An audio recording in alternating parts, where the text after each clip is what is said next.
বাপ সবাই শুনেন, যারা তাদের ফ্যামিলিকে, স্ত্রী সন্তানকে হারাম টাকা, হারাম রোজগার, সুদের টাকা, ঘুষের টাকা, কিস্তির টাকা, লোনের টাকা, হারাম টাকা ওজনে কম দিয়া ঠগাইয়া বাটপারি সিটারি করে 2 নম্বরই 6 নম্বরই 9 নম্বরই করে টাকা কামাই করে যারা বউ বাচ্চাকে খাওয়ায়, তো এই বউ বাচ্চা এগুলোর শরীর গোস্ত মাংস রক্তও তো ওই হারাম দ্বারা হইছে। তো এই পুরা ফ্যামিলির জাহান্নাম এই নাফরমান ঠিক করে দিছে। এই অভিভাবক নামের দুশ্মনে, এই দুশ্মন পুরা ফ্যামিলিটাকে জাহান্নামে ফেলে দিছে। হাদিসের মধ্যে আছে, আল্লাহর নবী সাল্লাল্লাহু আলাইহি সাল্লাম, তিরমিজির হাদিস, কাবা ঘর, আল্লাহর ঘর কাবা, কাবা ঘরের গিলাফ ধরে এক লোক নবীজির জামানায় দূর থেকে সফর করে আইসা পাগলের মতো 2 হাত তুইলা ইয়া রব ইয়া রব আল্লাহর কাছে দোয়া করতেছে আর কি কি চাইতেছে। নবীজি তখন সাহাবীদেরকে দেখাইয়া বলছে, দেখো এর দিকে তাকাও, মাতআমুহু হারাম, মাশরাবুহু হারাম, গুজিয়া বিল হারাম। এই নাফরমান যা খাইছে হারাম খাইছে, যা পান করছে হারাম, তার শরীরের গোস্ত মাংস রক্ত যা হয়েছে হারাম দ্বারা। ফাআন্না ইউস্তাজাবু লাহু, কিভাবে তার দোয়া কবুল হবে? এটা হাদিস। যেন কোনো হারামখোরের দোয়া কবুল হয় না, কোনো সুদখোরের দোয়া কবুল হয় না, কোনো ঘুষখোরের দোয়া কবুল হয় না, কোনো কিস্তিখোরের দোয়া কবুল হয় না, কোনো অবৈধ উপার্জনকারীর দোয়া কবুল হয় না। যদি বলেন কবুল হয়, কিতা কবুল হয়েছে? বাপ, বিল্ডিং, ছাদ, এটি তো আল্লাহ তাআলা বেটা দোয়া কবুল করার লাগে না, এটি তো এমনি আল্লাহ নাফরমান রো দেয়। বিল্ডিং এর ছাদের লেগে হুজুর দিয়া দোয়া করার লাগেনি, কাফের বেঈমান ছাদ দেয় কেমনে? তাহলে কথা বলেন না কেন? হে তারা কোন মূল হিসাব দিয়ে দোয়া করে? হ্যাঁ গো, বিল্ডিং কি ভেঙে পড়ে গেছে সব? তাহলে দুনিয়া অর্জন হওয়া এটা তো দোয়া কবুলের কিছু নাই, দুনিয়াতে এমনি মালিক দেয়। কথা বুঝেন নাই আমার? দুনিয়া না, মূল বিষয় তো আখিরাত, মূল বিষয় তো আখিরাত। এজন্য দেখবেন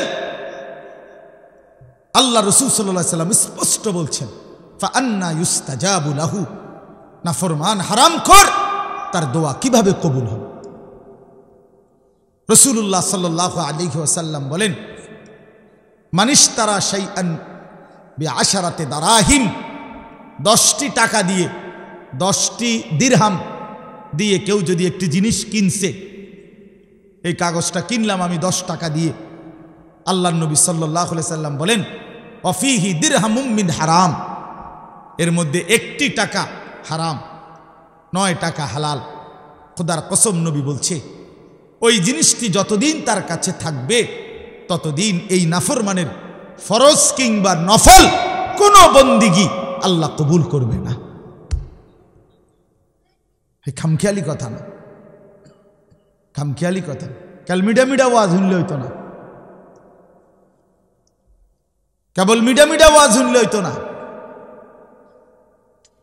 এটা হাদিস, রাসূলুল্লাহ সাল্লাল্লাহু আলাইহি সাল্লাম বলছেন। এটা আপনি ফেলে দিবেন কিভাবে? ইসলাম, নামাজ ঠিকমতো পড়া এটা যেমন ইসলাম, উপার্জন ঠিকমতো করা এটাও কি ইসলাম, এটাও ইসলাম। মসজিদ, এখানে ইবাদত যেমন ইসলাম, বাজারে হালাল রোজগার করা এটাও ইসলাম, এটাও দ্বীন, এটাও দ্বীন। এই জন্য বাপ, হালাল উপার্জন সাংঘাতিক গুরুত্বপূর্ণ। কোরআন শরীফে আল্লাহ তাআলা একেবারে স্পষ্ট বলছে, তোমরা যদি আল্লাহর ইবাদত করতে চাও, ইন কুনতুম ইয়াহু তা'বুদুন, যদি আল্লাহর ইবাদত করতে চাও বান্দা, তাহলে প্রথমত হালাল খাও। কুলু মিন তাইয়্যিবাতি মা রাযাকনাকুম ওয়াশকুরু লাহু। এজন্য হালাল উপার্জন ইবাদত কবুলের পূর্ব শর্ত। যেই কোনো নামাজ, রোজা, ওযু, গোসল, দান, সাদাকা হালাল উপার্জন ব্যতীত কবুল হয় না। তিরমিজি শরীফ একটা হাদিসের কিতাব, 6টি বিশুদ্ধ হাদিসের কিতাবের একটি। এই তিরমিজি শরীফের প্রথম হাদিস, একেবারে 1 নাম্বার হাদিস, লা তুকবালু সালাতুন বিগাইরি তুহুরিন ওয়ালা সাদাকাতুন মিন গুলুলিন। পবিত্রতা ব্যতীত কোনো নামাজ কবুল হয় না। নবীজি বলছেন হালাল ব্যতীত কোনো দান সাদাকা কবুল হয় না, কবুল হয় না। রাসূলুল্লাহ সাল্লাল্লাহু আলাইহি সাল্লাম বলছেন কবুল হয় না।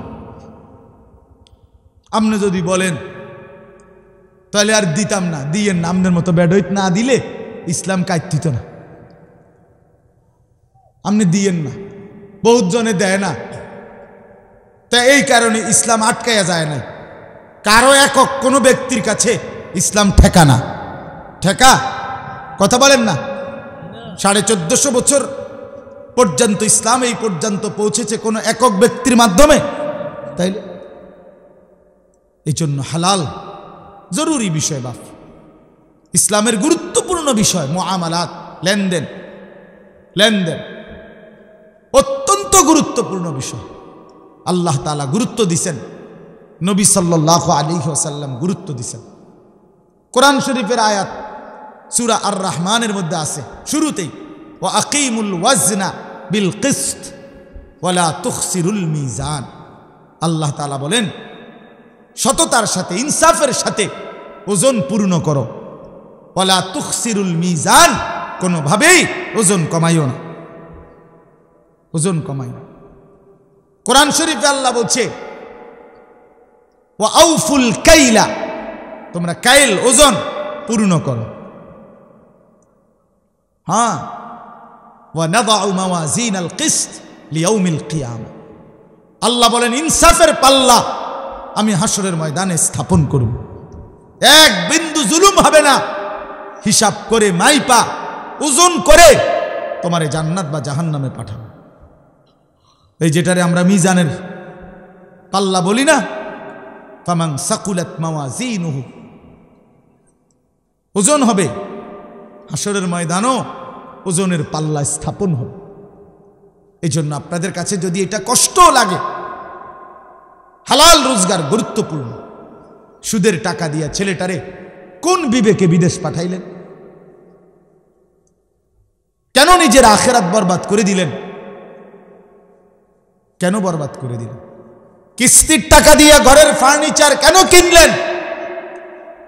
যতদিন পর্যন্ত এই কিস্তির টাকার ফার্নিচার ঘরে থাকবে, একটা ইবাদত তো কবুল হবে না।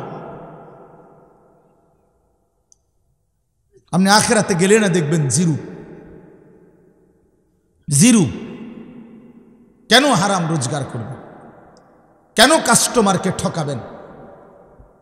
কেন মানুষকে প্রতারিত করবেন? এক মুসলমান প্রতারিত করতে পারে না। হাদিসের মধ্যে আছে, এবার শুনেন, রাসূলুল্লাহ সাল্লাল্লাহু আলাইহি সাল্লাম স্পষ্ট, নবীজি সাল্লাল্লাহু আলাইহি সাল্লাম মদিনার বাজারে গেছেন। নবী শুধু মসজিদে বসে থাকেন নাই,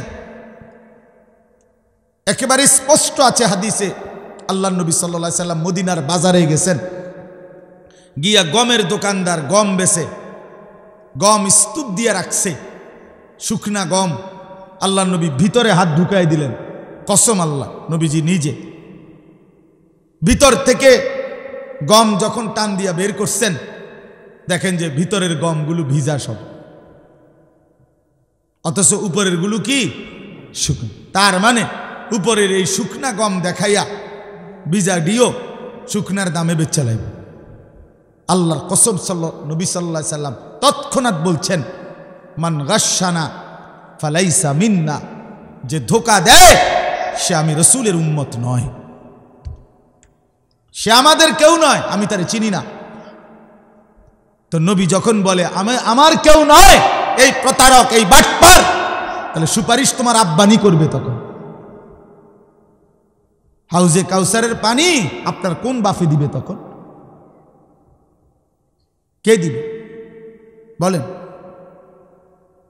ছেলেরা, বাপ আল্লাহর দোহাই কথা বলো না। এই ছেলেরা কথা বলো না, এমনে দাঁড়াও, এমনে বসো তোমরা,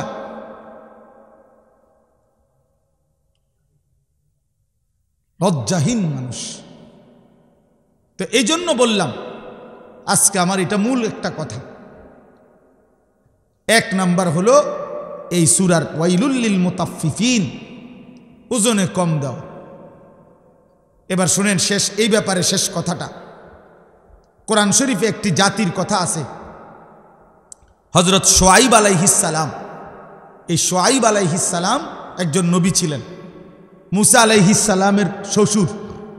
ওই যে মুসা নবী ফেরাউনের বাহিনীর ভয়ে যে চলে গেছিলেন, গিয়া যেখানে আশ্রয় নিলেন, ওই এলাকার নামই হলো শুআয়ব আলাইহিস সালামের কওম। এই শুআয়ব আলাইহিস সালামের জাতি আল্লাহ তাআলা ওই নবীর কওমকে, আল্লাহ তাআলা পুরা জাতিকে আল্লাহর নাফরমানির কারণে আযাব দিয়ে একদিন রাত্রি গভীরে একজন ফেরেশতা আইসা বিকট জোরে একটা চিৎকার মারছে।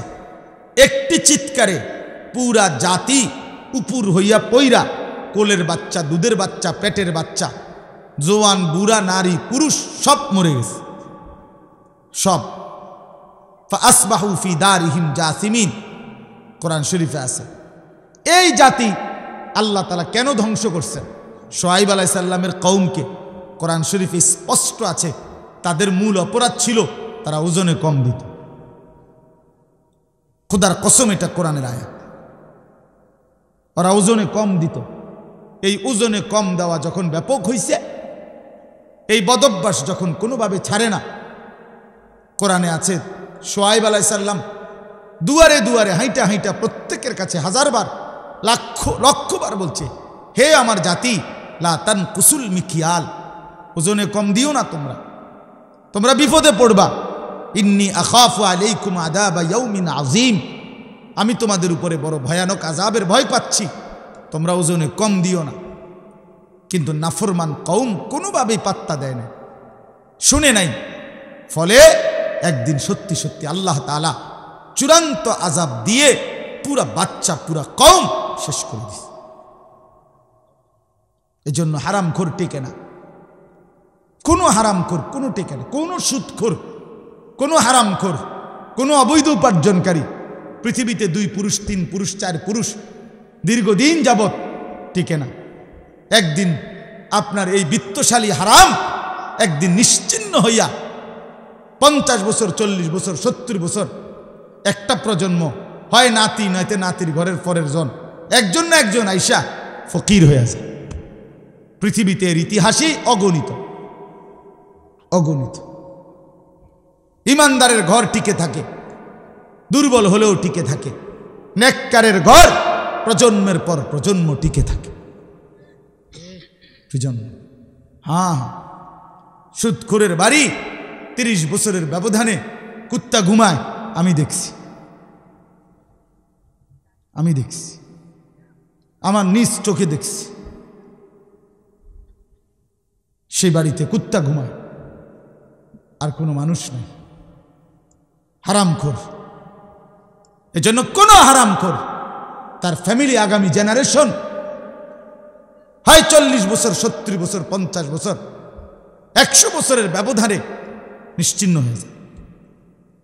প্রিয় ভাই আমার, বাপ আমার, বন্ধু আমার, হারামের পিছনে না যাওয়া, হারাম রোজগারের চেষ্টা না করা, দুনিয়া অল্প হোক বেশি হোক। একটা গুরুত্বপূর্ণ কথা হইল, দুনিয়া যদি সর্বোচ্চ কামড়াকামড়ি করে কাইরা কেউ যদি জিতেও যায়, সর্বোচ্চ কষ্ট কইরাও, জায়েজ না জায়েজ, হালাল হারাম, বৈধ অবৈধ, ন্যায় অন্যায় সব মিলাইয়া কেউ যদি দুনিয়া জিতেও যায়, 7 মহাদেশের বাদশাহ হয়, আল্লাহর কসম সেও মরে যাবে। দুনিয়া জিতলেও মরে যাবে, হারলেও মরে যাবে। প্রিয় বন্ধু, এটাই সত্য। জিতলেও মরে যাবে, হারলেও মরে যাবে। তো লাভ হইল কি? এত কষ্ট করে জিতলাম, তো মরে তো গেলাম। 60 বছরে কষ্ট করতে করতে করতে করতে বেচারা 3টা ফুট বিদেশ পাঠাইছে, মাইয়াগুলো বিয়া দিছে, বাইত বিল্ডিং দালান কইরা সব গুছাইয়া মাত্র কদ্দুর বইছে। এইবার কয়টা বছর নিরিবিলি খাইবে, ডাক্তারে কয় ডায়াবেটিস। 2টা রুডি আর ভেজিটেবল, তো লাভ হইল কি? ডাক্তারে কমপক্ষে 10 আইটেমের রোগের হিসাব ধরাই দিছে সব। তাহলে লাভ হলো কি ভাই? তো জিতটা লাভ হইল কি? এই মাথার ঘাম পায়ে ফেলে এত মিথ্যা, এত চুরি, এত বাটপারি, এত 2 নম্বরই, এত ধান্দাবাজি করে যা করলাম তা তো দুনিয়ায় আমারে ভোগ করতে দিল না, তা আখেরাতে কি দিবে? কবরে কি দিবে? হারামের কোনো বিনিময় কবরে মিলবে? হারামের কোনো বিনিময় আখেরাতে মিলবে? তো দুনিয়ায় তো মিলে না, দুনিয়ায় তো মিলে না। আজকে এই বিষয়টাই বলেন, বহুতই গুরুত্বপূর্ণ বিষয়। তাহলে এই এক অর্থ বললাম আপনাদের কাছে, ওয়াইলুল লিল মুতাফফিফিন। আরেকটা অর্থ বলবো, বাকিগুলো আমি তর্জমা বললেই শেষ। এই 3টা আয়াত, এটাই মূল বক্তব্য, বাকি আয়াতের অর্থ বললেই সারে। তাহলে 1 নাম্বার বুঝলেন, আল্লাহ তাআলা এই সূরার মাধ্যমে, এই প্রথম আয়াতের মাধ্যমে বললেন ওজনে কম না দেওয়া। এবার আসেন, এটার আরেকটু ব্যাপক অর্থ হইল তাফসীরের মধ্যে লিখছে, আমার কাছ থেকে যেই কোনো প্রাপককে, যেই আমার কাছে কিছু পাবে, যারই হক আমার কাছে আছে, তার হক কম দেওয়া, তাকে ঠকানো, এটাই তাতফিফ, ওই ব্যক্তির জন্যই জাহান্নাম। বুঝছেননি আমার কথাটা? এইটা হলো দ্বিতীয় অর্থ, তাফসীর আছে। এই 2টা অর্থই বলবো, একটা বলে ফেললাম। কোন ব্যক্তি তার প্রাপককে তার প্রাপ্য কম দেওয়া, ঠকানো, এটাই তাতফিফ, ওই ব্যক্তি মুতাফফিফ, তার জন্য জাহান্নাম। এখন আমাদের কাছে হক 2টা, 1 আল্লাহর হক, 2 বান্দার হক। ঠিক কিনা? ওই বাবা কথা বলুন, প্লাস্টিক বেটা কথা বলস কেন? ফালতু কোথাকার। আমাদের কাছে হক কয়টা বাবা? 2টা, আল্লাহর হক, বান্দার হক। আল্লাহর হক যতগুলো আমার কাছে, তার মধ্যে ঘাটতি করা, কমতি করা, এটাও তাতফিফ, তার জন্য জাহান্নাম। বান্দার হক আমার কাছে যা, তার মধ্যে ঘাটতি করা, কম দেওয়া, ঠকায় দেওয়া, না দেওয়া, এটা তাতফিফ, এর জন্য জাহান্নাম। তাহলে এবার ভাগ করেন। 1 নাম্বার আল্লাহর হক, আল্লাহর হকে কমতি করা, এটা তাতফিফ। তাহলে আল্লাহর হক অনেক, নামাজ, রোজা, হজ, যাকাত, জিকির, তেলাওয়াত। তো আমি শুধু একটা বলি, যেহেতু এক মাহফিলে সব বলতে হবে এটা কোনো জরুরি না। এক ওয়াজে 1 ঘন্টায় পুরা 23 বছরের ইসলাম পুরাটা বুঝাইয়া দেওয়া দায়িত্ব। তাইলে একটা বলি, আল্লাহর হক নামাজ। এই নামাজ যারা পড়েন তাদের সাথে বলতেছি আগে, যারা নিয়মিত বা যারা মনে করেন নামাজি মানুষ, আপনাদেরকে আগে বলতেছি। বেনামাজির কথা একটু পরে, আগে নামাজিরা শুনেন। এই নামাজ যারা পড়েন নিয়মিত, আপনাদের জন্য কথা হলো, আল্লাহ এখানে বলছে এই আল্লাহর হক, এই নামাজের মধ্যে যারা আদায়ের মধ্যে ত্রুটি করে যে কোনো রকমের, তারা তাতফিফ, তাদের জন্য জাহান্নাম। হ্যাঁ, আমার কাছে গাড়িতেও কিতাব আছে, তাফসিরে মাআরিফুল কোরআনে স্পষ্ট লেখা আছে। আমাদের কামরুলের রোমেও এই তাফসির আছে। ওই যে আমার ছাত্র যে মাওলানা, আপনাদের ইমাম, ওখানে লেখা আছে স্পষ্ট। হযরত উমর রাদিয়াল্লাহু তাআলা আনহু চিনেন তো? তিনি একদিন দেখলেন মসজিদে নববীতে এক ব্যক্তি নামাজ পড়তেছে। তো দেখলেন ওই লোক 2টা কাজ করছে। 1, রুকু সেজদা ঠিক মতো দেয় না। 2, পুরাটা নামাজ তাড়াহুড়া করে আদায় করছে। আল্লাহর কসম, উমর রাদিয়াল্লাহু তাআলা আনহু তাকে ডাক দিয়ে বললেন, লাকাদ তাফফাফতা, তুমি তোমার নামাজে তাতফিফ করেছ, অতএব তোমার জন্য জাহান্নাম। এই যে তাতফিফ, রুকু সেজদা ঠিক মতো দেয় না। অসংখ্য মানুষ আছে, আপনার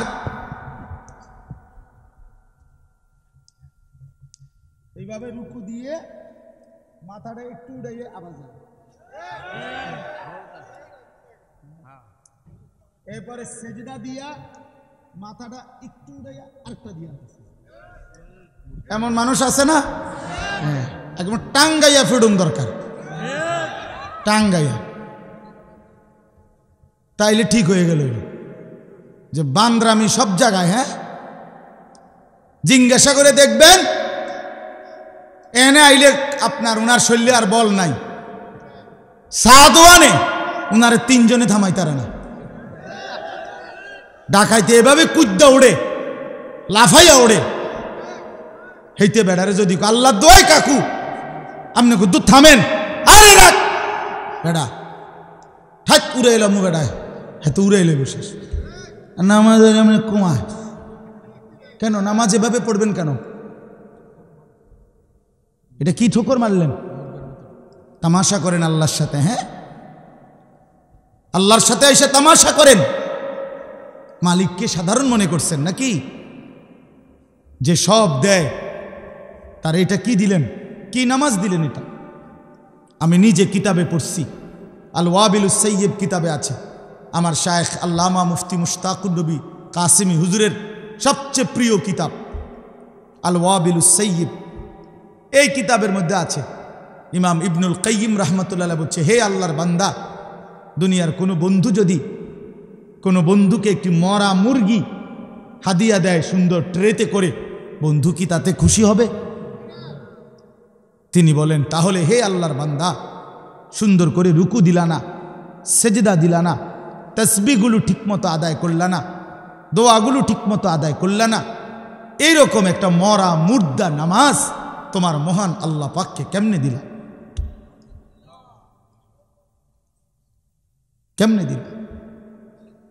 শুরু থেকে নিয়ে আল্লাহু আকবার এই নিয়ত বাঁধা, সুবহানাকা আল্লাহুম্মা বিহামদিকা, এই সানা, সূরায়ে ফাতিহা, আরেকটা সূরা, রুকুর তাসবিহ, সেজদার তাসবিহ, আত্তাহিয়াতু, দোয়া দুরূদ শরীফ, দোয়ায়ে মাসুরা, দোয়ায়ে কুনুত, বিতির নামাজের কোনোটাই কদ্দুর শুদ্ধ করে ঠিক মতো কদ্দুর পড়তে পারো না, ৬০ বছর এই মালিকের আসমান জমিন চন্দ্র সূর্য গ্রহ নক্ষত্র, আলো বাতাস রোদ বৃষ্টি আগুন পানি, খাদ্য খাবার স্ত্রী সন্তান ঘর পরিবার, এই মালিকের সব কিছু ব্যবহার করে নাফরমান সেই মালিকের কয়টা তাসবিহ, কয়টা দোয়া, কয়টা সূরা ঠিক মতো শুদ্ধভাবে পড়তে পারো না, তোমার মতো নিকৃষ্ট নাফরমান অকৃতজ্ঞ আর কে হইতে পারে না?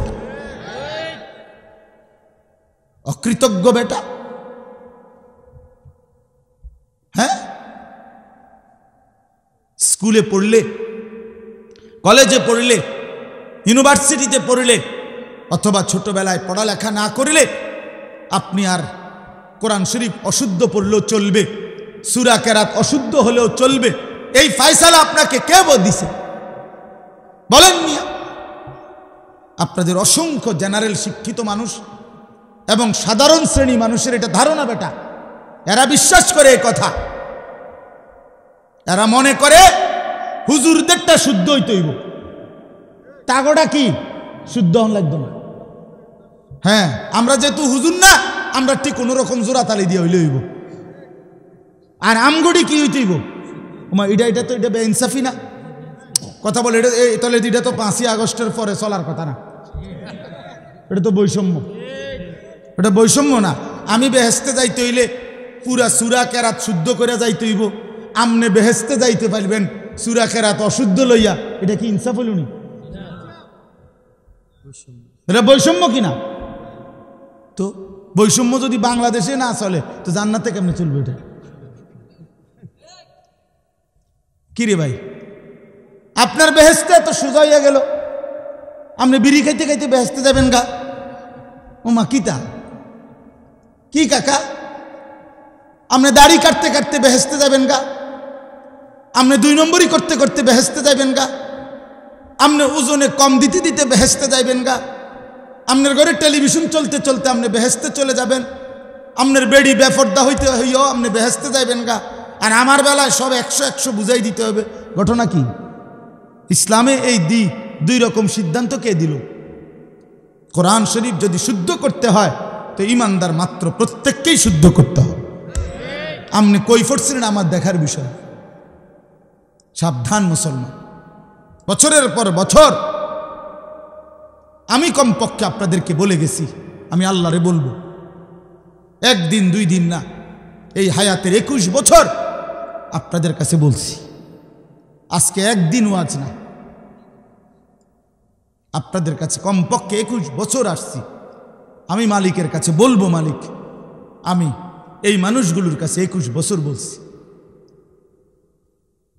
আপনাদের দুয়ারে দুয়ারে বলছি। এখন না আমি কম আসি, কুলাইতে পারি না মাহফিল, বয়সের কারণে সময়ের কারণে হয়তো একটু বাহিরে বেশি যাইতে হয়। তা আমি কি এই মহল্লা ঘুরে ঘুরে যাই নাই প্রত্যেক ঘরে, বাড়িতে বাড়িতে, পাড়ায় পাড়ায়?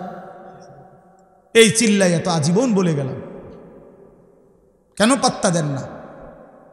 একজন আলেমের সাথে সম্পর্ক করতে পারলেন না?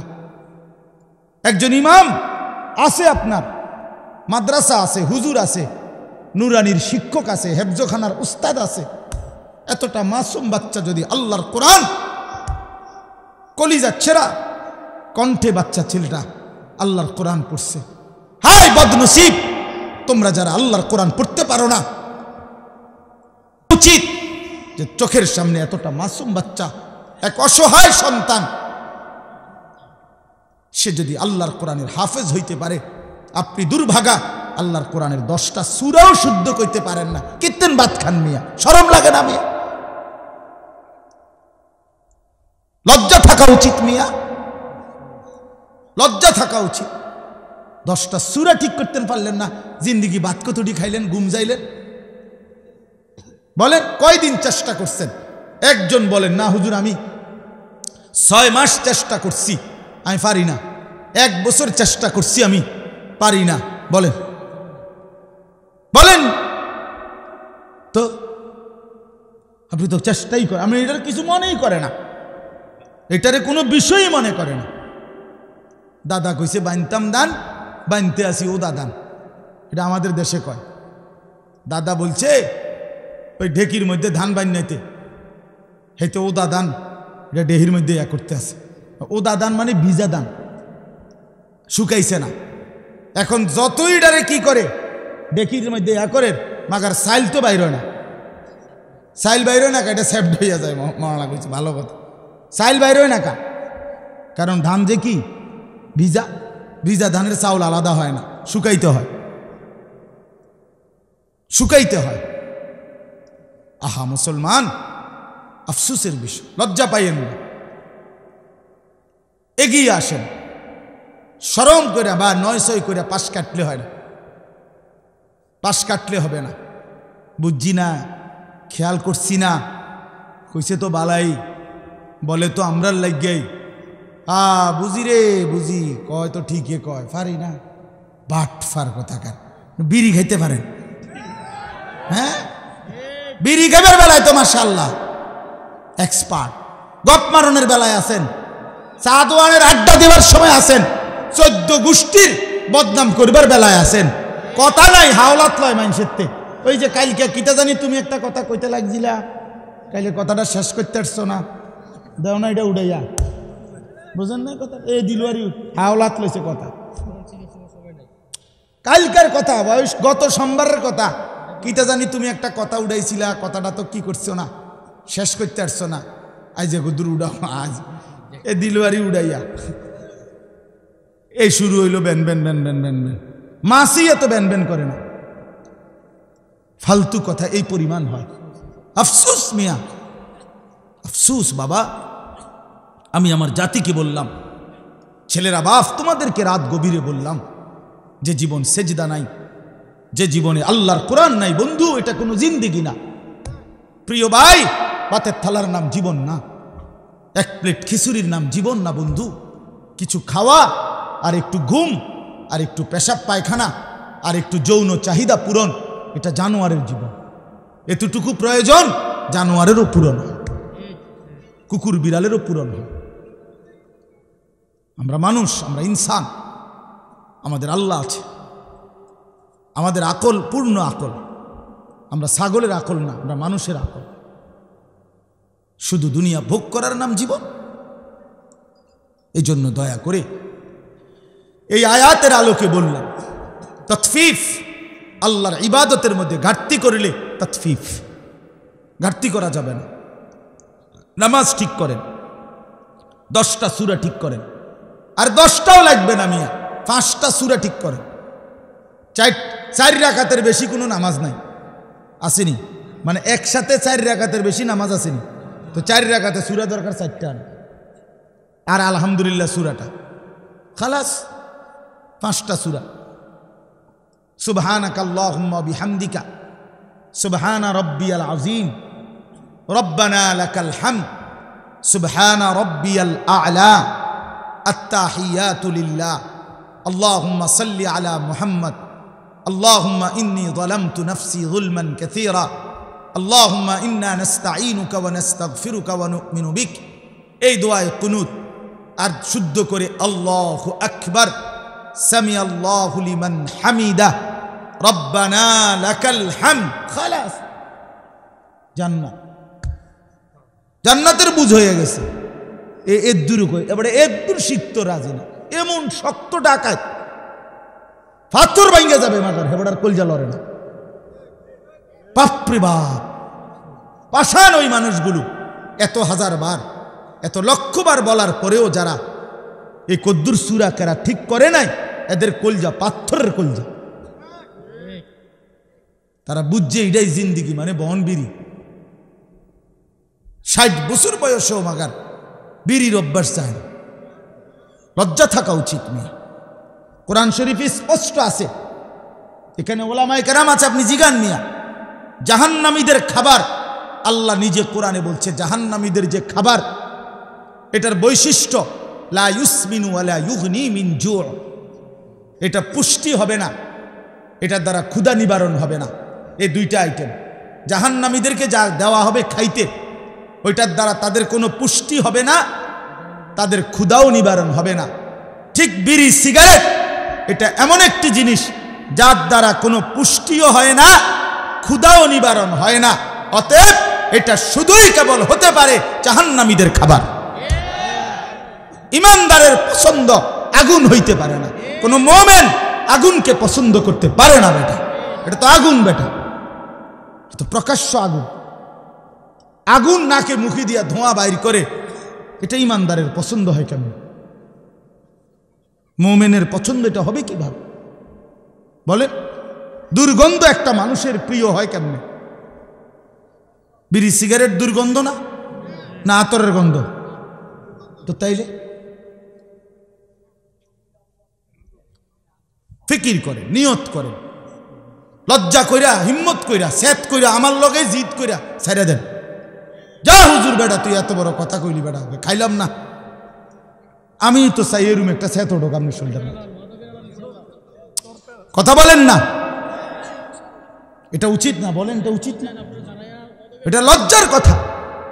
এটা তো জাহান্নামীদের খাবার। আগুন কোনো মুমিনের প্রিয় হইতে পারে না, দুর্গন্ধ কোনো মুসলমানের পছন্দ হইতে পারে না। রাসূলুল্লাহ সাল্লাল্লাহু আলাইহি সাল্লামের দুনিয়ায় সবচেয়ে প্রিয় ছিল 1 নম্বরে আতর, সুগন্ধি। নবীজি নিজে বলছেন, নবীজি পেঁয়াজের গন্ধ, রসুনের গন্ধ, ঘামের গন্ধ সহ্য করতেন না। নবীজি যে রাস্তা দিয়ে হাঁটতেন, পুরা রাস্তা মেশক আম্বরের ঘ্রাণ সইত। নবী সাল্লাল্লাহু আলাইহি সাল্লামের ঘাম মুবারক থেকে মেশকের ঘ্রাণ বের হতো। সেই নবীর সামনে এই দুর্গন্ধওয়ালা বিড়ি সিগারেটওয়ালা মুখ নিয়ে কেমনে দাঁড়াইবে? দিলে দিলে নিয়ত করেন, দিলে দিলে, আমার হাত তোলার দরকার নেই, আপনার দিলে আপনি বুঝাপড়া করেন। এই দুর্গন্ধ নিয়ে জীবন কাটাইয়েন না বাবা, এটা ঘৃণিত জীবন, পছন্দনীয় না। কোনো মহিলারও কষ্ট হয়, যার স্বামী বিড়ি সিগারেটে আক্রান্ত, বিড়ি সিগারেট খায়, ওই স্ত্রী কষ্টও পায়। আপন সঙ্গিনীকে কষ্ট দেওয়াও এটা জুলুম। এটা কিতাবে আছে, আমরা নিজে পড়ছি। রাসূলুল্লাহ সাল্লাল্লাহু আলাইহি সাল্লামের সুন্নাতের মধ্যে এটাও আছে। স্বামী স্ত্রীর, আপনার এই ক্ষেত্রে স্বামী খেয়াল রাখা স্ত্রীকে যেন কষ্ট না দেয়, স্ত্রী খেয়াল রাখা স্বামীকে যেন কষ্ট না দেয়। আল্লাহ আমাদেরকে বুঝ দান করেন, আল্লাহ আমাদেরকে বুঝ দান করেন। আমার বাপ, তাহলে আল্লাহর হকের মধ্যে আজকে আমি শক্ত বললাম, আল্লাহর হক ঘাটতি করবেন। ওযু, নামাজ, সূরা, কেরাত, দোয়া, কালাম কষ্ট করে হলেও শিখবেন তো ইনশাআল্লাহ। আল্লাহ তৌফিক দান করেন। সর্বশেষ কথা হলো, বান্দার হক আরেকটা আছে, বান্দার হকে ঘাটতি করা। আপন বোনের সম্পদ আছে অনেকের কাছে, আছে না? আপনি এই সম্পদ কেন দিচ্ছেন না? দিচ্ছেন না কেন? এই হারাম কেন খাচ্ছেন?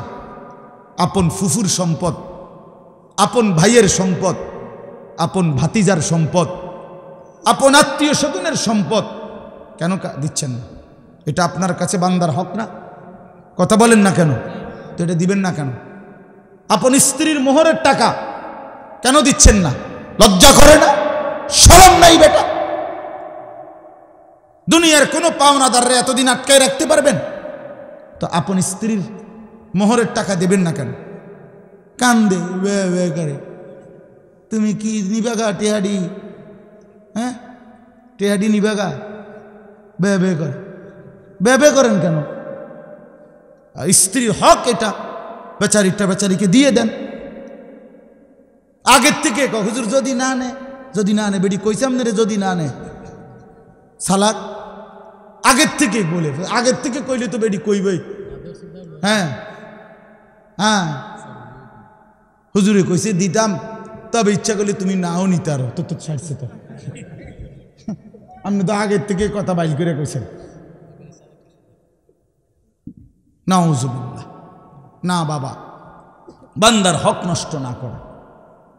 এক বিগত জায়গা আল্লাহ নবী সাল্লাল্লাহু আলাইহি সাল্লাম বলছেন, যে কারো অন্যায়ভাবে জুলুম করে এক বিগত জায়গা, এরকম এক বিঘত, মান আখাযা শিবরাম মিনাল আরদ জুলমান, যে কারো এক বিগত জায়গা জুলুম করে নেয়, আল্লাহর কসম নবীজি বলছে কিয়ামতের দিন 7 তবক জমিনের মাটি ওই নাফরমানের কাঁধে তুলে দেওয়া। 7 তবক মাটি কয় কেজি হইব? 10 কেজি মাটি। হ্যাঁ, কেন বোনের সম্পত্তি দিবেন? বোনের সম্পত্তি দিয়ে দিবেন। অনেকের কাছে পাওনা, অনেক মানুষ কইলেই কয় নিবাগা নিবাগা, আর আইতা না, বইন বাগিনা আর খাইতা না, আইতা না, একবারে জমি জমা লইয়া শোধ হইয়া যাইবা। এই সমস্ত বাটফারি কথা। আপন ভাই, আমি তো বলি, এই যেই ভাই এটা বলে, তার মতো নিকৃষ্ট জালেম ডাকাত আর কেউ হইতে পারে না। কারণ গ্রামের সমস্ত মানুষ এই বেটার ঘরে খানা খায়, তো তারা তো কোনো জমি দিয়ে খায় না। কথা বলেন না কেন? আমনের ঘরে গ্রামের মানুষে খানা খায় না, তো তারা জমি দিয়ে নি খাইছে। তো আপন বোন বাগিনা আমার ঘরে দুগা ভাত খাইতে হইলে জমি দিয়া খাইতে হইলে, এ জালেম না? কি রে বেটা, এটা কোন কথা? এই জন্য দয়া করে বোনের সম্পত্তি দিয়ে দেন। পৈতৃক ভিটা যেটা, মনে রাখবেন, আমি বললাম এই যে বাপ দাদার যে ভিটা, এটার মধ্যে বোনের সম্পদ আছে। এটা ভুল কথা যে ভিটার মধ্যে, পৈতৃক ভিটা যেখানে বসত ভিটা, এখানে বোনের সম্পত্তি নাই, এটা মিথ্যা কথা, 100% মিথ্যা কথা। আমি বললাম, আপনি জিজ্ঞাসা করে দেখেন যে কোনো আলেমকে, ও ফতে কাটে জিঙ্গাইয়েন, সাদওয়ানে মুদি দোয়ানে এই ফতুয়া কইয়েন না, বলবেন আলেমের কাছে। কথা বোঝেন না এই কথাটা? আলেমে দ্বীনেরকে জিজ্ঞাসা করেন। আমি আমার বাবার বসত ভিটা যেটা আমাদের, যেটাতে আমরা থাকতাম, এই ভিটার হিসাব, টাকা, মূল্য, দাম একবারে আল্লাহর কসম গুই না আপন 3 বোনরে বুঝাই দিছি। আমার বোন আসমান থেকে পড়ছে যেদিন আমি কইছি বোনেরে যে বাড়ির যে আমগো ভিটাটা, এটার টাকা নেবেন, বইনে কমা ভাই তুই কিতারে কস, এই কথা তো আমরা জীবনে শুনছি না। আমাকে আজকে শোনো, আপনি নিতেই বই টাকা নেন, আমি জামেলাত নেই। এই জন্য বড় গলায় বললাম। আপনি বিশ্বাস না হইলে আমার 2 বোন এখন আমার বাসাতে আছে, চলে, হ্যাঁ বেড়াইতে আসছে, দুজন বাচ্চা কাচ্চা নিয়ে, সবাই পুরা সম্পত্তি দিয়ে দিতে হবে। কেন 2 শতক জমির লেগে 5 শতক জমির জন্য নিজের সন্তানদেরকে হারাম খাওয়াবেন কেন? কথাটা বোঝেন না? আল্লাহ কি আপনার আর দেয় নাই? এটুকুর জন্য কেন কষ্ট পাইবেন? নিজেরও জাহান্নামী হলেন, সন্তানদেরকেও বরবাদ করে দিলেন কেন? কি ফায়দা এতে? আল্লাহ আমাদেরকে বুঝ দান করেন। তাহলে আমার কথা আজকে একটু কঠিন হইল, মুআমালাতের কথা, মানে লেনদেনের কথা, এটা আজকে বেশি বললাম। তাহলে আমরা কি বলছি? 1 নাম্বার কথা হলো কাউকে ওজনে প্রাপ্য কম না দেওয়া। এটা এর পরিণতি কি? জাহান্নাম। বলেন না কি? 2 নাম্বার বলছি আল্লাহর হক যত কিছু তার মধ্যে ঘাটতি না করা, যেমন নামাজ, যেমন রোজা, যেমন হজ। হজ ফরজ, হজ করে না বললেই হুজুর আর ছোট ফুলাগা কোনো রকম আল্লাহ আল্লাহ করিয়া বিদেশ যাইলে তুই যদি আল্লাহ নে আলাপ করে, ছোট ফুলাগা বলে আল্লাহ আল্লাহ করে বিদেশ গেছে, বিদেশ পাঠাইছে সুদে টিয়া লইয়া অঙ্ক আল্লাহ আল্লাহ বলে, আল্লাহ আল্লাহ করে ছোট ফুদগা বিদেশ গেছে। আল্লাহ আল্লাহ করে নিয়ে গেছে না, সুদে টিয়া দিয়ে পাঠাইছে। তো তাইলে আবার দিকন আল্লাহ আল্লাহ করে গেছে। হে আল্লাহ আল্লাহ করছে কই? সেদিন নামাজে পড়ে না, নামাজই পড়ে না ছেলেটা। এই জন্য দয়া করে মেহেরবানি করে নিজের উপরে রহম করেন। আখেরাত মিলায় নেন, আখেরাত মিলায় নেন, কবর মিলায় নেন। দুনিয়া আপনার যদি শেষ হয়ে যাইতো, পুতেরও শেষ হয়ে যেত, তাহলে বাপ ফুতে মিল্লা দুনিয়া সাজাইতেন। কিন্তু আপনিও কবরে যাবেন, ফুতেও কবরে যাবে না বাপ? তো নিজেই বা কেন বরবাদ হলেন? ফুতেরে বা কেন বরবাদ করলেন? দুনিয়া ফুতেরও চলবে, আপনারও চলবে, সবাই চলতো। বাপ মরলে ফুত মরে না। বাপ ঠিক মতো দুনিয়ার বাড়িঘর করে না দিলেও ফুতে পরে করতে পারে, কোনো অসুবিধা হয় না। যে বাচ্চা বাপ হারা এতিম, হেই তো বড় হইলে বাড়িঘর, বিয়া শাদি, দোয়ান, বিল্ডিং ইডি করে লাইতার। ইডি এত বিল্ডিং কোনো একেবারে আশ্চর্য কিছু না, ইতান কোনো টাইলস, হ্যাঁ এগুলা কোনো একেবারে অবাক কিছু না যে কোটি কোটি টাকা। এক এক মানুষের ঘরে কয় টাকার মাল? হ্যাঁ, যারা একটু সম্পদশালী কি 200 কোটি টাকার মাল বেটা, 50 লাখ টাকার মাল হইব। তো 50 লাখ টাকার মালের জন্য এত মিশা কথা কোন লাগে বেটা? এত বাটপারি করতে হয় বেটা? দুনিয়া পার হয়েই যাবে। এজন্য আজকে অনুরোধ করলাম আমরা প্রত্যেকে ইনশাআল্লাহ নিজেদের লেনদেন, নিজেদের উপার্জন হালাল করার চেষ্টা করব। বলেন ইনশাআল্লাহ। হিম্মত করলে সম্ভব, ফিকির করলে সম্ভব। আল্লাহ তাআলা তৌফিক দান করেন। এবার এই তর্জমাটা শুনেন, তাইলে কথা শেষ। ওয়াইলুল লিল মুতাফফিফিন, আল্লাহ বলে যারা ওজনে কম দেয়, প্রাপ্য কম দেয়, আল্লাহর হক বান্দার হকের মধ্যে ঘাটতি করে, তাদের জন্য জাহান্নাম। আল্লাযীনা ইযা তালু আলান নাসি ইস্তাউফুন, নিজের জন্য যখন নেয় মানুষ থেকে তখন পূর্ণ নেয়। ওয়া ইযা কালুহুম আও ওয়াজানুহুম ইউখসিরুন, আর যখন অন্যকে দেয় ওজন তখন কম দেয়। এরপর আল্লাহ দেখেন আমার ভাই, আমি তো অনেক শক্ত কথা বলছি, আপনি হয়তো মনে করবেন এতটি কথা কইলেন আপনি হুজুর। দেখেন আল্লাহ কি বলে, এই মানুষটাকে যে কম দেয় ওজনে, যে হারাম রোজগার করে, আল্লাহ তারে বলে আলা ইয়াযুন্নু, আহা আমার বান্দা তুমি কি ভাবো না, উলাইকা আন্নাহুম মাবউসুন, হায় আল্লাহ বলছে বন্ধু এ কি ভাবতেছে না এই মানুষগুলো যে তারা সকলেই হাসরের ময়দানে উঠবে? বুঝেন নাই কথাটা? আলা ইয়াযুন্নু উলাইকা আন্নাহুম মাবউসুন। আল্লাহ বলে বন্ধু জিজ্ঞেস করেন না এদেরকে, এত মিথ্যা, এত বাটপারি, এত ধোঁকা, এত হারাম রোজগার যে করছো বান্দা, তাহলে তুমি কি হাসরের ময়দানে উঠবা না? কি ভাবছো? তুমি কি মরবা না? কেন এত কারাকারি কামরা কামড়ি করছো? দুনিয়া নিয়ে এত পাগল মাতাল হয়ে গেলা কেন? যুবক ছেলে তুমি যে 1 ওয়াক্ত নামাজ পড়ো না বাবা, তুমি কি মরবা না কোনোদিন? বলো বন্ধু, সারাদিন সারা রাত যারা নারী ছবি উলঙ্গ দৃশ্য দেখো, মোবাইলের ছবি দেখো, তুমি কি কোনোদিন মরবা না বন্ধু? এই যৌবন তাইলে চিরস্থায়ী, 16 বছর কি আর কোনোদিন 17 বছর হবে না? 17 বছর কি কোনোদিন 34 বছর হবে না? তুমি কি কোনোদিন মৃত্যুবরণ করবে না? কবরস্থানে গিয়ে দাঁড়িয়ে দেখো না বন্ধু, কোনো জওয়ান মানুষের কবর আছে কিনা, কোনো বাচ্চার কবর আছে কিনা। সে মরে গেল কেন? সেও তো মরতে চায় নাই।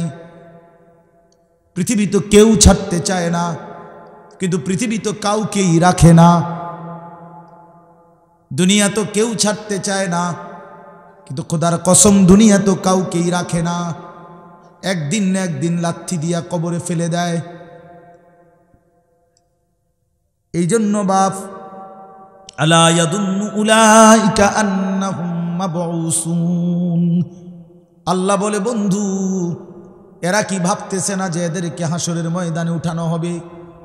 লিয়াউমিন আযীম, সেই দিন বড় বেশি ভয়ানক দিন হবে।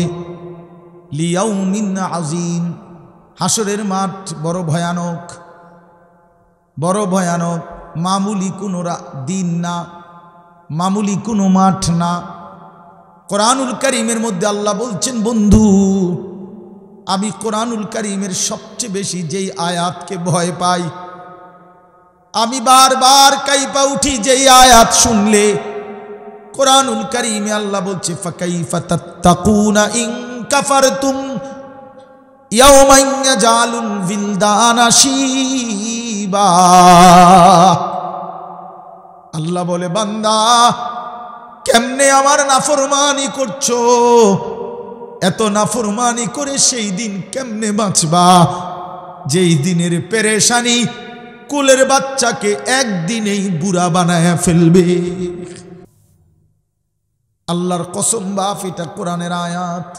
আমি আমার জীবনে সবচেয়ে বেশি ভয় পাই কোরআনের এই আয়াতটারে। ফাকাইফা তাত্তাকুনা ইন কাফারতুম, আল্লাহ বলে বান্দা কেমনে এত নাফরমানি করছো? কাইফা তাত্তাকুন, তুমি বান্দা কেমনে বাঁচবা? ইয়াউমান ইয়াজালুল বিলদানা শিবা, যেই একদিনের পেরেশানি কোলের বাচ্চাকে বুড়া বানায় ফেলবে। কেমনে বাঁচবা বন্ধু? কোরআনুল কারীমের এমন জ্বলন্ত আয়াত কেন কলিজায় ঢোকে না? আহা, গুনার পর গুনাহ ছেলেরা তোমাদের কলিজা পাথর বানায় ফেলছে। চেহারা দেখলে মনে হয় অনেক ছেলের কালো চেহারা, একটা সেজদা নাই চেহারা, একটা কপালে সেজদা নাই। ওফ, নারী ছবি, মোবাইল, বন্ধুদের আড্ডা দিতে দিতে শেষ হয়ে গেছে অনেক। মা কিছু বলে না, বাপে কিছু বলে না, কেউ কিছু বলে না। তার উপরে খোদার এত বড় গজব পড়ছে, লানত, যে তারে কেউ কিছু কয় না। মনে রাখবা, যারে কেউ ডাকে না, ফিরাইতে চায় না, তার জীবন অভিশপ্ত। তোর উপরে আল্লাহর গজব পড়ছে মূলত এই জন্য তোরে কেউ ডাকে না। তোর উপরে এই জন্য কেউ গুনাহ থেকে ফিরাইতে চায় না বাবা। এটা সাংঘাতিক। আহা, তাহলে লিয়াউমিন আযীম, আল্লাহ বলে বান্দা সেটা বড় ভয়ানক দিন। ইয়াউমা ইয়াকুমুন নাসু লিরাব্বিল আলামিন, এই আল্লাহ বলেন সেই হাসরের দিন মহান আল্লাহ পাক রব্বুল আলামিনের নিকটে সমস্ত মানুষ এই বছরের পর বছর, হাজার বছর এক টানা দাঁড়িয়ে থাকবে। ইয়াকুম, এক সেকেন্ডের জন্য বসতে পারবে না, এক ইঞ্চি নড়াচড়া করতে পারবে না। মাউদাউ কাদামিন, নবী বলছে দুইটা পাও রাখতে যেটুকু জায়গা হাসরের ময়দানে এটুকুই যায়। সর্ব একদিন কোরআন শরীফে আছে হাসরের ময়দানে 50,000 বছর। কয় হাজার বছর? আল্লাহ আমাকেই বুঝদান করেন। এরপরে আল্লাহ বলেন কাল্লা ইন্না কিতাবাল ফুজ্জারি লাফি সিজ্জিন, সাবধান, মনে রেখো তোমরা যারা নাফরমান, তোমাদের সমস্ত নাফরমানির আমল নামা সিজ্জিন নামক আমি আল্লাহর একটি নির্ধারিত জায়গা আছে, সেখানেই সংরক্ষিত থাকবে, একটা সুতা হারাবে না। ওমা আদরাকা মা সিজ্জিন, আল্লাহ বলে নবী সিজ্জিন কি জানেন? কিতাবুম মারকুম, লিখিত একটি কিতাব, আমল নামা, যেখানে নাফরমানদের যাবতীয় তথ্য এবং রূহ সংরক্ষিত থাকবে। নাফরমানদের পাপীদের রূহও থাকবে সেখানে, নাফরমানদের যাবতীয় পুরা জিন্দিগির নাফরমানির তথ্য ফাইল সেটাও থাকবে সেখানে। আল্লাহ বলেন, এবার আবার বলেন এই শেষ কথা, ওয়াইলুন ইয়াউমাইদিল লিল মুকাদ্দিবিন, তোমরা যারা মিথ্যাবাদী নাফরমান পাপী, আবারও বলছি তোমাদের জন্য সেদিন জাহান্নাম। আল্লাযীনা ইউকাদ্দিবুনা বিয়াউমিদ্দিন, যারা আখিরাতের এই দিনকে অস্বীকার করতা, পাত্তা দিতা না, তোমাদের জন্য জাহান্নাম। ওমা ইউকাদ্দিবু বিহি ইল্লা কুল্লু মুতাদিন আথীম, আল্লাহ বলে এই দুনিয়ার সমস্ত সীমালঙ্ঘনকারী এবং পাপী এই আখিরাতকে অস্বীকার করে, অস্বীকার করে মূলত। ওমা ইউকাদ্দিবু, এই জন্য দেখবেন যার কলিজার মধ্যে দুনিয়ার লুবি নাফরমানি, তার কলিজায় আখিরাত নেই। মূলত কেন মিথ্যা বলে? সে আখিরাতকে কিছু মনে করে না। কেন অন্যায় করে, কেন দুর্নীতি করে, কেন চুরি করে, কেন জিনা ব্যভিচার মদ জুয়া হারাম করে, আখিরাতকে কিছুই মনে করে না। এজন্য আমার কথা শেষ, আমরা আপনাদেরকে আখিরাত মনে করাই, আমরা কোরআন মনে করাই, আমরা কবরের ফেরিওয়ালা, আমরা আখিরাতের ফেরিওয়ালা, আমরা পরকালের ফেরিওয়ালা।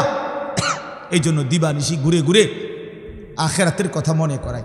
এই মাদ্রাসা, মাদ্রাসা মানে আখিরাতের মার্কাজ, পরকালের সামান, যেখানে পরকালের সামান, পরকালের পাথেয়, পরকালের পুঁজি সংগ্রহ করা হয়, এর নামই মাদ্রাসা। এই বাচ্চা মনে করেন আল্লাহর কোরআন শিখছে, হাফেজে কোরআন হইছে এই মাদ্রাসা থেকে। প্রথম দিন একেবারে আলিফ বা তাসা থেকে শুরু করে আজকে সে কোরআনের হাফেজ হয়েছে। একদিন হাসরের ময়দানে গেলে এই মাদ্রাসার সাথে যারা অংশগ্রহণ করেছিল তারা এর নেকি নিজের আমল নামায় দেখা খুশিতে পাগল হয়েছে। আমার মনে আছে এই জায়গায় বৈশা, ওই জায়গায় বৈশা, এই মহল্লার আপনারা অনেকেই দুই হাতে উজাড় করে এই মাদ্রাসা যখন আমরা নতুন করে আবার শুরু করছিলাম, ফরিদ স্যার ছিলেন, হায় ওই মানুষটার কি পরিমাণ অস্থিরতা ছিল আমার মনে আছে। অনেক কাঁদছে, বারবার বলছে হুজুর আমার শেষ বয়সের শেষ জিন্দিগির আমার একটা তামান্না যে মাদ্রাসাটা আবার চালু হোক। হাজী আব্দুর রশিদ সাহেবকে আমি ঘনিষ্ঠভাবে চিনতাম, উনি আমারে খুব মহব্বত করতেন। সেই মানুষটাও আজকে দুনিয়াতে নাই। আজকে এখনকার আপনারা আছেন, চাচা যান আপনিও আছেন, আপনাদের জন্য আমরা দোয়া করি। আর সবাই মিলে মাদ্রাসা যার নামেই হোক, মাদ্রাসা যেই বাড়ির হোক, কোনো অসুবিধা নাই বাবা, আপনি আল্লাহর জন্য দিবেন, সন্তানরা পড়বে। পৃথিবীর কেউ আপনার নাম মনে না রাখলেও খোদার কসম আরশে আজিমের গায়ে আপনার নাম লেখা থাকবে। নেকি দুনিয়ার কেউ দেয় না, নেকি দেয় কে? তো তিনি চিনে, তিনি ভুলে না, তিনি বাদ দেয় না, তার দফতর থেকে নাম হারায় না। অতএব আপনাদের কাছে আমি শেষ অনুরোধ করি, এক্ষুনি আমরা দোয়া করতেছি, এই দোয়ার আগ মুহূর্তে আপনারা প্রতিবারের মতো এবারও মাদ্রাসায় একটু সহযোগিতা করেন। সবাই মিলে হাত খুলে একটু দিলে ইনশাআল্লাহ মাদ্রাসা আগায় যাবে।